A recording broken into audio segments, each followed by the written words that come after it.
कहानी की शुरुआत होती है मेन कैरेक्टर एक लड़की को दिखाने से जिसका नाम मिशेल था। उसकी उम्र 21 साल है और वो अपनी मॉम के साथ रहती है। अब उसकी उम्र वैसे तो पढ़ाई करने अपना करियर बनाने की थी, पर छोटी उम्र में उसकी शादी हो गई और बस 18 साल की उम्र में ही वो माँ बन गई थी। उसके बेटे की उम्र बस 3 साल थी। जाहिर है माँ होने की वजह से वो अपने बेटे की अच्छी परवरिश में कोई कमी नहीं छोड़ रही थी, और क्योंकि उनके माली हालात ठीक नहीं थे तो हर रोज किसी न किसी जगह पर इंटरव्यू देने के लिए जाती है। पर उस बेचारी को किसी कपड़े धोने की दुकान पर भी जॉब नहीं मिलती, क्योंकि उसके पास खास कोई पढ़ाई ही नहीं है। यहाँ तक कि उसने अपना स्कूल भी मुकम्मल नहीं किया। अब इसी तरह एक दिन थक हार कर जब वो घर वापस आई तो देखती है कि उसकी मॉम घर पर नहीं है, बल्कि एक आदमी वहाँ पर बैठा हुआ है जो नशे में धुत है। मगर जब वो इसके पास आकर बैठी तो आदमी मिशेल को पकड़कर उसके साथ बदतमीजी करने लगता है। ये देखकर उसका बेटा अपनी माँ को बचाने के लिए जैसे ही आगे आया, आदमी बच्चे को धक्का दे देता है, जिससे वो दूर जाके गिरा।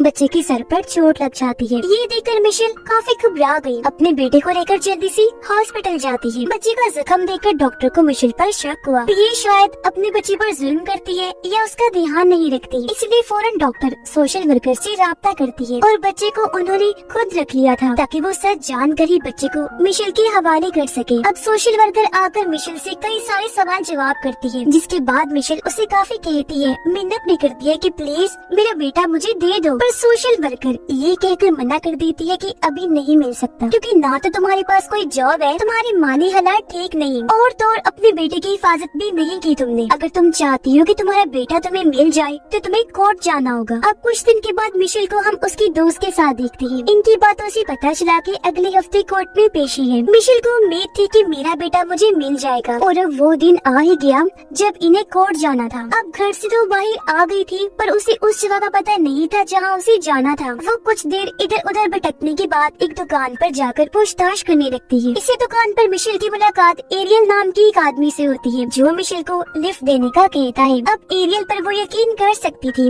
इसीलिए मान गई, क्योंकि मिशेल उसे जानती थी। ये उसकी दोस्त का डैड था, और तो और उसके पास इंतजार करने का टाइम भी नहीं था, इसलिए ये दोनों एरियल के ट्रक में बैठकर यहाँ से निकल जाते हैं। रास्ते में एरियल मिशेल को कहता है कि मेरे पास कुछ डॉग्स हैं, तो क्यों ना तुम अपने बेटे के लिए एक डॉग ले लो। पर इसके लिए मिशेल राजी नहीं होती, क्योंकि उसे देर हो रही थी। लेकिन वो ये भी सोचती है कि मेरे बेटे को डॉग्स बहुत पसंद है, वो खुश हो जाएगा, इसलिए वो राजी हो जाती है। ये दोनों जब एरियल के घर के बाहर पहुँची तो वहाँ एक डॉगी थी, जिसे देखकर मिशेल को शक नहीं हुआ। पर जब भी दोनों अंदर आई तो मिशेल सारी बात समझ जाती है कि वो मुझे यहाँ क्यों लाया है, गलत इरादे से, क्योंकि अंदर आते ही फौरन उसने दरवाजा बंद कर लिया था। पर अब जब मिशेल को एहसास हुआ तो काफी देर हो गई थी। वो उसे पकड़कर पहले हाथ पांव बांधता है, फिर उसके मुंह पर भी टेप लगा देता है, फिर उसके पूरे जिस्म को तारों से जकड़कर छत के साथ लटका देता है। अब इस तरह बेदर्दी से बांधने से मिशेल को काफी दर्द हो रही थी, पर इस वक्त भी इन हालात में भी वो अपने बेटे के बारे में सोच रही थी कि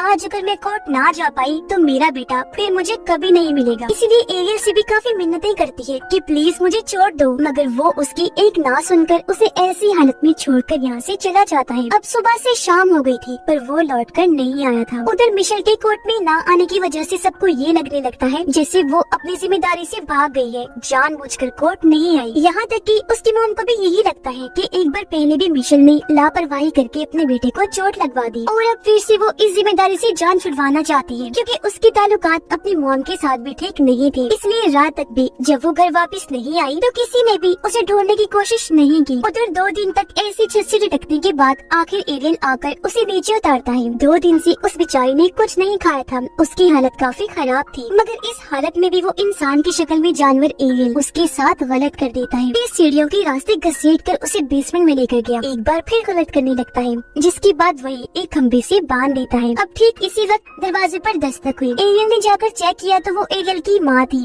जो उसके लिए खाना लेकर आई थी। अब जब एरियल अपनी माँ से बातें करके उसे भेजने में लगा हुआ था तो तभी मिशेल खुद को आजाद कर लेती है, मगर वो यहाँ से भाग नहीं पाती, क्योंकि तभी सामने से एरियल आ गया, जो उसे गन से डरा देता है। फिर वो उसे कहने लगा कि मेरी फैमिली मुझे छोड़ के जा चुकी है, तो अब मिशेल तुम ही मेरे लिए सब कुछ हो, तुम मेरी प्रॉपर्टी हो, तुम्हारे साथ मेरा जो दिल चाहे मैं कर सकता हूँ। उसे और मारता है, जिससे बेचारी को बहुत दर्द होती है। और अब धीरे धीरे कुछ साल गुजर जाते हैं। क्रिसमस का वक्त था। मिशेल की हालत भी अब और ज्यादा खराब थी, क्योंकि इतनी सर्दी में भी एरियल उसे पूरे कपड़े पहनाकर नहीं रखता था, उसके साथ जानवरों जैसा सलूक करता। यानी मिशेल को उसने जंजीर से बांधा हुआ था। जब उसका दिल करता वो उसके साथ गलत करता और फिर उसे इसी हालत में छोड़कर वहाँ से चला जाता था। अब जिस कमरे में मिशेल को उसने रखा था, यहाँ एक टीवी तो था, पर यहाँ की हर एक खिड़की और दरवाजा लॉक था। अब ये बात एरियल काफी अच्छे से जानता था कि मिशेल को कोई नहीं ढूंढ रहा, वो यहाँ मर भी क्यों न जाए, किसी को कोई फर्क नहीं पड़ने वाला था। लेकिन फिर भी उसने हर दरवाजे और खिड़की पर अलार्म लगा के रखा हुआ था। एक दिन मिशेल को मौका मिलता है। एरियल की बेटी यानी मिशेल की दोस्त घर में अपने दोस्तों के साथ पार्टी करने के लिए आती है। मिशेल को जब पता चला तो वो अपनी जंजीर को बेड पर मार मार कर शोर मचाती है, ताकि वो लोग सुने और उन्हें उसके यहाँ होने का पता चल जाए। लेकिन चालाक एरियल तेज आवाज में म्यूजिक लगा देता है, इसलिए कोई भी उसकी आवाज नहीं सुन पाता। अब कई दिन और ऐसे ही करते करते गुजर गयी। मार खाते खाते, जुल्म सहते सहते तन तो वो आ ही गई थी, पर अब लग रहा था कि मिशेल इस तकलीफी जिंदगी की आदी हो चुकी है। लेकिन उसने हिम्मत कभी नहीं हारी थी। अब एक दिन एरियल उसे एक डॉगी लाकर देता है, जिससे मिशेल काफी खेलती है। पर जब वो डॉगी को लेकर यहाँ से भागने की कोशिश करती है तो एरियल एक बार फिर उसे पकड़ लेता है। मिशेल को सजा देने के लिए वो डॉगी को उसकी आंखों के सामने ही मार देता है। वो फिर उसे धमकाता है कि अब अगर तुमने भागने की कोशिश की तो अगली बार डॉगी की जगह तुम होगी, तुम्हारा भी यही असर होगा। अब एरियल इस गंदे खेल को गेम की तरह ही इंजॉय कर रहा था। वो इस कदर दरिंदा बन चुका था कि इस चीज की उसे आदत हो गई थी। इसीलिए वो फिर एक लड़की को अगवा करके लाता है। इस लड़की का नाम अमेंडा होता है। इसकी उम्र 17 साल थी और अब वो इन दोनों को जंजीर से बांधकर अलग अलग कमरे में रखता है। पर अक्सर जब दोनों को आजाद किया जाता तो मिशेल अमेंडा के पास आकर उससे बात करने की कोशिश करती थी, लेकिन ये तो बस हमेशा रोती ही रहती है। अब मिशेल टीवी पर देखती है कि पुलिस अमेंडा को ढूंढ रही है, साथ ही उसकी फैमिली, उसके दोस्त, हर कोई अपील कर रहा है कि उसे जल्द से जल्द ढूंढा जाए। उसके लिए रेडिस निकाली जा रही थी, साथ ही मोमबत्तियां जलाकर दुआ भी की जा रही थी कि वो जल्द से जल्द मिल जाए। अब ये देखकर मिशेल सोचती है कि मेरे लिए तो ऐसा कुछ भी नहीं किया गया था। अब उसे अमेंडा के लिए बुरा तो लग रहा था, लेकिन कहीं न कहीं इस खबर से उसे दुख भी पहुंचा था। और अब ऐसे कई दिन और गुजर जाते हैं। एक दिन मिशेल को पता चला कि मैं माँ बनने वाली हूँ, और जब ये बात एरियल को पता चली तो वो उसके पेट पर भारी डंबल से हमला करता है ताकि उसका बच्चा ना रहे। इस चीज से मिशेल को बहुत तकलीफ सहनी पड़ी, पर एरियल को इससे कोई भी फर्क नहीं पड़ रहा था। और अब जैसे मिशेल की हालत ठीक हुई, एरियल उसे काम पर लगा देता है। क्योंकि वो एक कारपेंटर था तो मजबूरन मिशेल को उसकी मदद करनी पड़ती थी। अब ऐसे एक दिन जब वो बाहर काम कर रही थी तो वो अपने पड़ोसी आदमी को देखकर मदद मांगने लगती है, पर वो काफी बुरा आदमी था, इसलिए कुछ समझ ही नहीं पाता। अब दिन ब दिन मिशेल की हालत और खराब होने लगती है। खाना तो उस बेचारी को कभी कभी ही मिलता, लेकिन मार उसे हर रोज खानी पड़ती थी। सबसे बड़ी बात कि उसे गॉड पर यकीन था कि चाहे देर से ही सही मैं यहाँ से जरूर निकलूंगी। कुछ दिन के बाद मिशेल जब टीवी पर खबरें देख रही थी तो उसे एक और लड़की के गायब होने का पता चलता है। इस लड़की का नाम जीना था, जो सिर्फ 14 साल की थी। ये देखकर मिशेल बस यही सोचती है कि इस लड़के के साथ न जाने क्या हुआ होगा और इसे किसने अगवा किया होगा। उसका ये सोचना ही था कि तभी उसे इस घर से किसी के चिल्लाने की आवाजें आने लगती है, जो आवाज और किसी की नहीं बल्कि जीना की थी। अब मिशेल और अमेंडा को घर के अंदर लाते हुए किसी ने नहीं देखा था, पर जब एरियल जीना को ला रहा था तो वो इतना ज्यादा चिल्ला रही थी कि एक पड़ोसन को शक हुआ। लेकिन बदकिस्मती से वो ये समझ ही नहीं पाती कि ये आवाज किस तरफ से आ रही है, क्योंकि तभी एरियल ने म्यूजिक चला दिया था। फिर भी वो पड़ोसन औरत पुलिस को बुलाती है। एरियल के घर की तरफ इशारा भी करती है कि मुझे उस आदमी पर शक है, लेकिन पुलिस वाला कहता है कि तुम्हें बस शक है,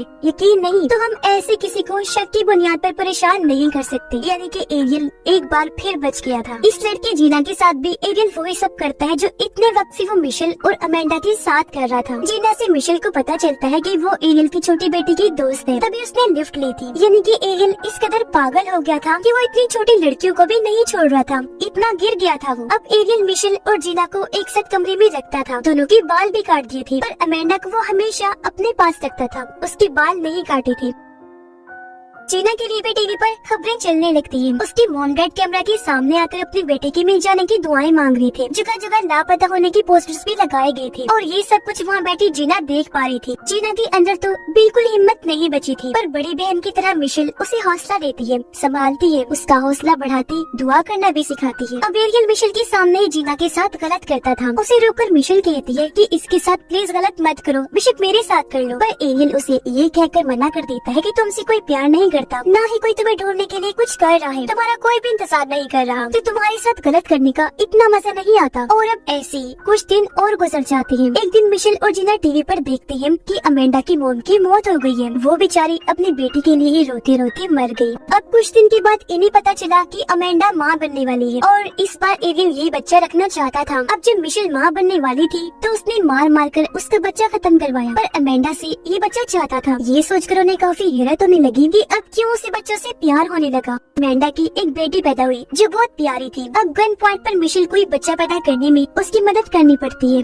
पहले तो अमेंडा को लगा कि ये जरूर एरियल की जान है, क्योंकि वो पहले भी कई बार ऐसा कर चुका था। अमेंडा को लग रहा था जिससे वो बाहर ही खड़ा हुआ है, लेकिन जब वो बाहर गई तो ये जानकर वो काफी हैरान और खुश हो गई कि सच में आज वो दरवाजा बंद करना भूल गया था। उसी वक्त वो अपनी बेटी को लेकर बाहर आई और चिल्ला चिल्ला कर मदद मांगने लगती है। उसकी आवाज सुनकर कुछ पड़ोसी वहाँ आए जो अमेंडा और उसकी बेटी को संभाल लेते हैं। ये पुलिस को भी बुलाते हैं। वो जब एरियल के घर पर चेक करने गयी तो मिशेल और जीना को भी बचा लिया जाता है। वो लोग आजाद हो गए हैं। इस बात पर पहले तो मिशेल को यकीन नहीं होता, पर जब पता चला कि ये सच है तो वो काफी खुश हो जाती है और सबसे पहले अपने बेटे के बारे में पूछती है। पर फिलहाल उन तीनों को हॉस्पिटल भेज दिया गया। उनकी हालत ठीक नहीं थी और वो गहरे सदमे में थी। मिशेल की हालत तो ऐसी हो गई थी कि उसे आदमियों से अब सख्त नफरत थी, यहाँ तक कि वो अपने पास मेल डॉक्टर्स और नर्स को भी बर्दाश्त नहीं कर रही थी और चिल्लाने लगती है। अब अमेंडा और जीना को उसकी फैमिली फौरन मिलने आ जाती है। उनका पूरा साथ दिया जाता। फैमिली काफी सपोर्ट कर रही थी, पर मिशेल को सपोर्ट तो करना दूर की बात,